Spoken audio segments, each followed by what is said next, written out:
Question பாருங்க. ஒரு அசலானது கூட்டு வட்டி முறையில் 2 ஆண்டுக்கு ரூபாய் 18,000ஆகவும் 4 ஆண்டுகளில் ரூபாய் 40,500ஆகவும் மாறுகிறது எனில் அசல் என்ன அப்படின்றாங்க. அப்போ இங்க 18,000ன்றது 2 ஆண்டுகளுக்கான மொத்த தொகை. கிளியரா புரிஞ்சுதா? 40,500ன்றது 4 ஆண்டுகளுக்கான மொத்த தொகை. அப்போ 2 மொத்த தொகை கொடுத்துட்டு அசல் கேட்டாங்கன்னா சிறிய ஆண்டு, அதாவது குறைந்த வருடத்தோட மொத்த தொகையை ஸ்கொயர் பண்ணி பெரிய வருடத்தோட மொத்த தொகையால் வகுத்துட்டாலே டேரெக்டாக ஆன்சர் கிடச்சிடும். இது நார்மல் மெத்தட் பண்ணால் பெரிய லென்த்தாக போகும். சரியா? ஸோ எப்போவுமே ஷார்ட்கட்டாக தான் சொல்கிறேன். நான் கூட்டுவட்டியில் பெரிய 2 மொத்த தொகை கொடுத்துட்டு அசல் கேட்டாலே சிறிய வருடத்தான மொத்த தொகையை ஸ்கொயர் பண்ணுங்கள், பெரிய வருடத்தான மொத்த தொகையில் வகுங்க, நம்மளுக்கு டேரெக்டாக ஆன்சர் வந்துடும். சரி, இப்போ பார்க்கலாமா? ஸோ சிறிய வருடம் எவ்வளவு? 18,000. கரெக்டாக. பெரிய வருடம் 40,500 ரூபா. ஓகேவா? ஓகே. அப்போ 18,000 ஸ்கொயர் பண்ணி 40,500 நான் வகுக்கிறேன். 18,000 2 டைம்ஸ் எழுதிக்கலாமா ஸ்கொயர்னாலே? ஓகே. இப்போ பாருங்கள், 2 0 இந்த 2 0 அடிச்சிடலாம். வேறு 5 அடிக்கலாம். இதில் பாருங்கள் 8 5 40, 1 5 5. இது 5 அடித்தா 3 5 15, மீதி 3 6 5 30. அடுத்து 9 அடிக்கலாமா? இதில் பாருங்கள் 4 9 36, இதில் 9 9 81.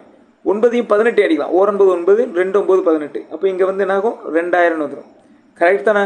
வேறு எது அடிக்க முடியுமா? முடியாது. அப்போ 4 × 2000 அளவு 8000 கிடைக்கும். அப்போ அசல் என்ன? 8000. அந்தோணி என்பவர் ஒரு தொகையை கூட்டுவட்டி வீதத்தில் வங்கியில் முதலீடு செய்கிறார். அவருக்கு 3 வருட முடிவில் 6,690ஆகவும் 6 ஆண்டுகள் முடிவில் 10,035 கிடைக்கிறது எனில் அவர் வங்கியில் முதலீடு செய்த தொகை எவ்வளவு அப்படின்னு கேட்குறாங்க.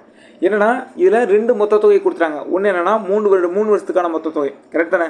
3 வருடத்துக்கான மொத்த தொகை, இன்னொன்று 6 வருடத்துக்கான மொத்த தொகை. நான் ஆல்ரெடி சொன்னேன் என்ன, சிறிய வருடத்திற்கான மொத்த தொகையை ஸ்கொயர் பண்ணி பெரிய வருடத்திற்கான மொத்த தொகையால் வகுத்துருங்க, நம்மளுக்கு டைரெக்டாக ஆன்சர் வந்துடும் நான் சொன்னேன். ஸோ இப்போ பார்க்கலாமா?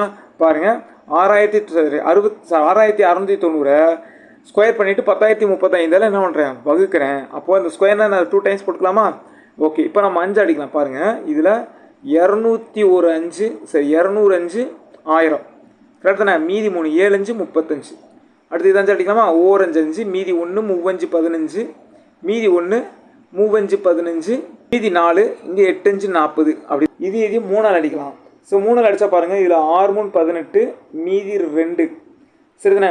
இதுலேயும் 6 3 18, மீதி 2 9 3 27. அடுத்து இங்கே 3 அடிக்கலாம். 23 6, இங்கே 23 6, இங்கே 3 9, இங்கே 0. அடுத்து பாருங்களேன், 1 டைம் இருக்கும். இதில் 1338 என்ன இருக்கும்? 2 டைம்ஸ் வருமா? கரெக்டு தானே? 2 டைம்ஸ் வரும். வேறு எதாவது அடிக்க முடியுமா? முடியாது. அப்போ இருக்கிறதுனா 2 × 2230. இப்போ 2 பெருக்குனா நம்மளுக்கு எவ்வளோ கிடைக்கும்? 4,460 அப்படின்னு நம்மளுக்கு கிடைக்கும்.